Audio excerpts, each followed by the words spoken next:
Hello, I'm Mandy-Suzanne Wong, and this is my new novel, The Box. I would like to read to you from part of it.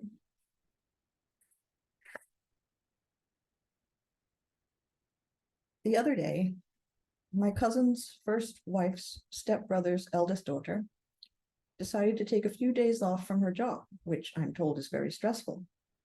he began. But on account of this weather, which makes even the journey to the next bus stop an uncertain prospect, for even the touted experts seem unable to guess when the snow will dwindle or suddenly whip itself into another storm. She and one of her girlfriends, rather than trying to leave the city,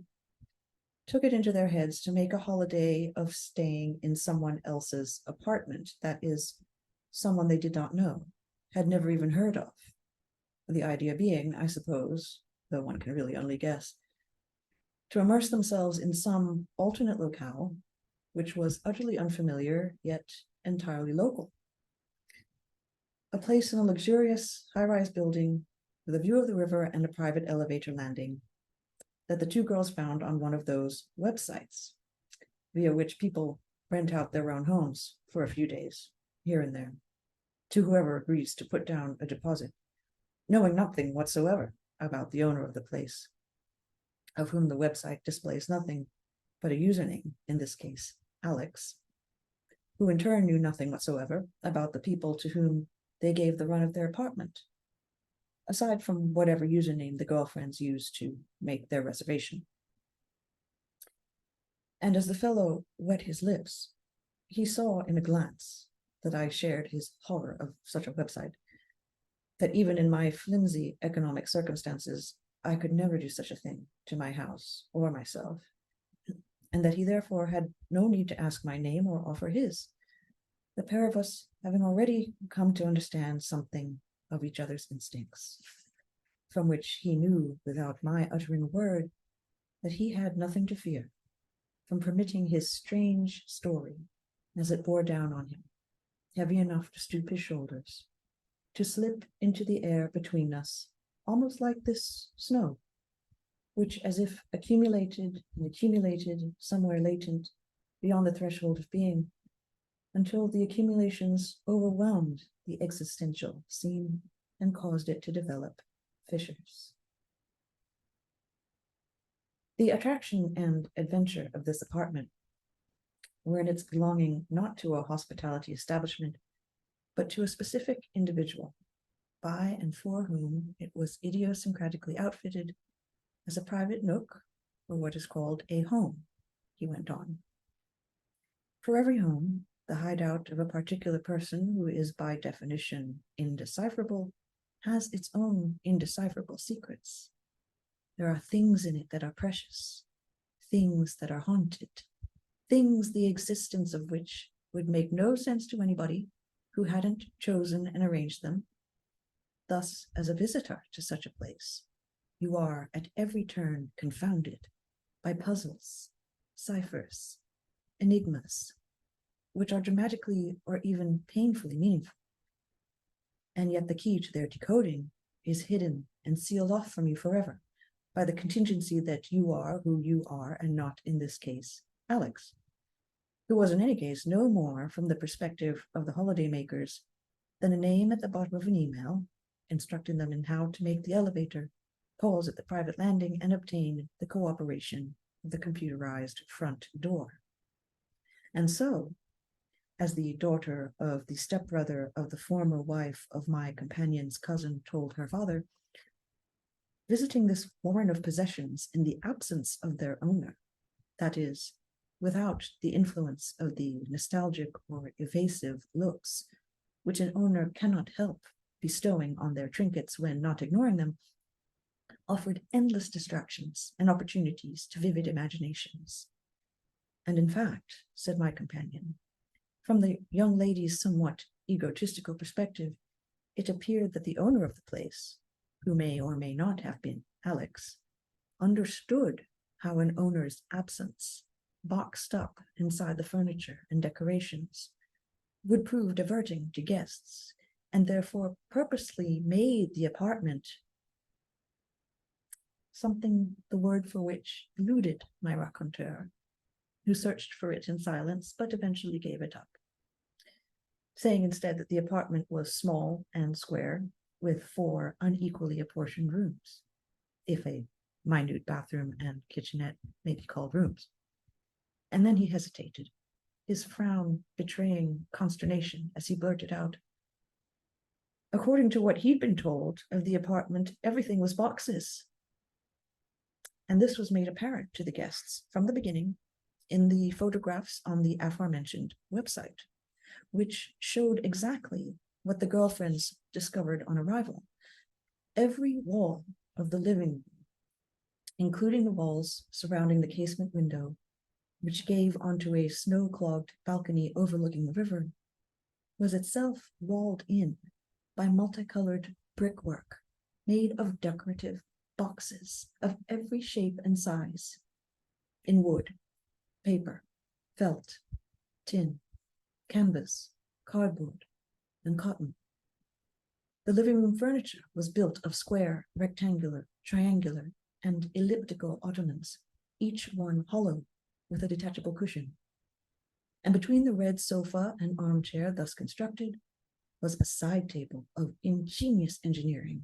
assembled from little boxes of mismatched hues and proportions, crayon boxes, jewelry boxes, match boxes, medicine boxes, boxes for disposable cutlery and the like, which fit precisely together as in a 3-dimensional jigsaw to form a many-pointed star with a stable and perfectly level top of convenient height.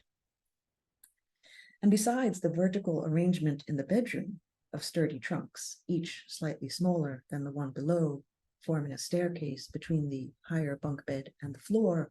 whilst keeping hold of the spare linens, there was in the kitchenette a fascinating structure, a recognizable rendition of the city skyline in tea boxes, spaghetti boxes, plastic takeaway boxes, breath mint boxes, becoming historic rooftops and skyscrapers. And to the young lady's delight, this miniature city was as confounding as the real thing. For any time they wanted something, a napkin or a cup, they had to discover the appropriate box. And in that receptacular abstraction, not only did no tea box contain tea, no toothpaste carton, toothpaste, indeed no containers were what they'd once been according to their superficial markings, but also boxes bearing markings were outnumbered by boxes sporting whatsoever no outward indication of their contents. The towers, domes, and tenements were so skillfully constructed that the guests could extract any box from any edifice without toppling the whole, and such patient extrications, which the friends undertook gently and one by one, replacing every box before removing another, proved to be the only way in which to find a butter knife or a packet of biscuits, living cheek by jowl with staples, soap, and things in no apparent order, a box of drinking straws in the spire of a tower, under a tiny box of pine needles, a cardboard box of sweetener packets, the upper neighbor to a box of pen refills,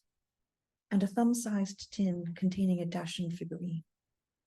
And many of the articles were equally diminutive and strange, like the rose petal all alone in a jewel box, the single paper napkin in a flat container near the floor, the razor blade without a handle in a box meant for powdered laundry detergent, the scrap of tree bark in a canister for photographic film, the pewter pendant in the shape of a deer covered with rhinestones, rattling inside a little wooden block wedged between a box of thyme and a box of pushpins. To such an extent that I, for one, upon discovering the pushpins,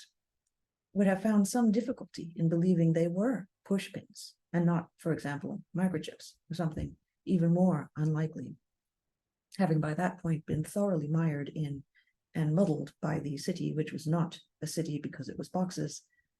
the boxes which were also not boxes because they were rooms and coins and windows in the city.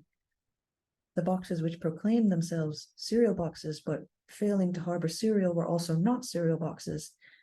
and the frightfully accentuated sense that things are not what they seem, even as they are precisely so. I'd have gone mad in that place within an afternoon, said my companion. But to that pair it was a lark. They went through every box in the kitchenette and bedroom as soon as they arrived. But I was told that, being particularly taken with the side table, they decided to save the living room for the following day, so as to prolong the moment of wondering,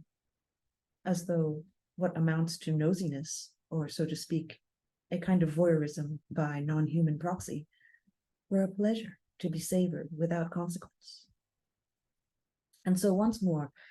my mysterious interlocutor brushed against my thoughts without my having to speak, for it occurred to me that this bizarre apartment must be the setting for a kind of game, and this, along with the impression he evoked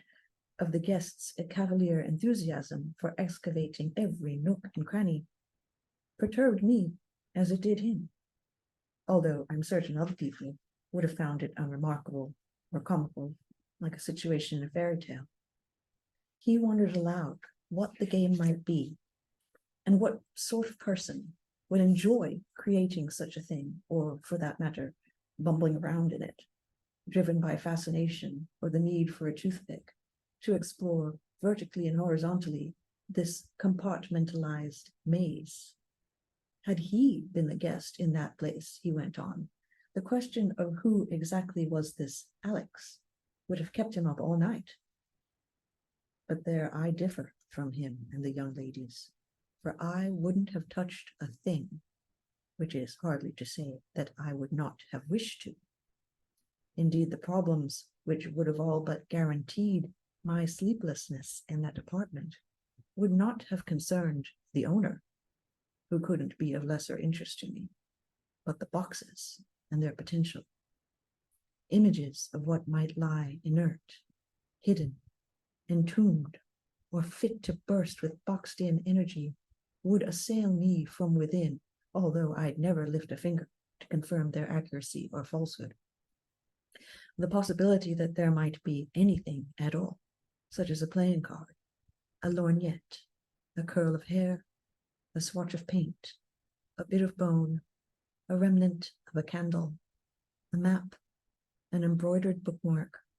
the smallest piece of a nesting doll, a pen, a seed, an embalmed ant, or merely a lump of sugar, in whichever component of the side table I'd never touch, would agitate my imagination to the point that it would foist magic on the place, causing me to wonder if, should I open up a box, slip it back into its place, and after a moment open it again, I might find the contents miraculously altered. A battery where a minute before there had been a spoon. And that ever-renewing possibility of amazement would make a prisoner of me there, where I could neither bring myself to do a thing about it, nor, as the two women did, put it out of mind for the night, and following a takeaway dinner, avail themselves of the small bathroom and settle with e-readers into the bunk beds, which entailed a great unsettling, as ascending to the bunk beds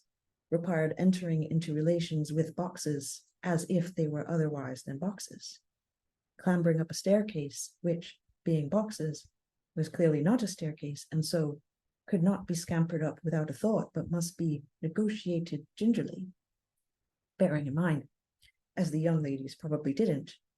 that whilst the boxes appeared to contain linens, it is true of everything that its appearance is only partly its reality. Thank you so much for listening. This is The Box. It's published in the US by Graywolf and in Canada by House of Anansi Press. And I would love for you to check it out. Thanks.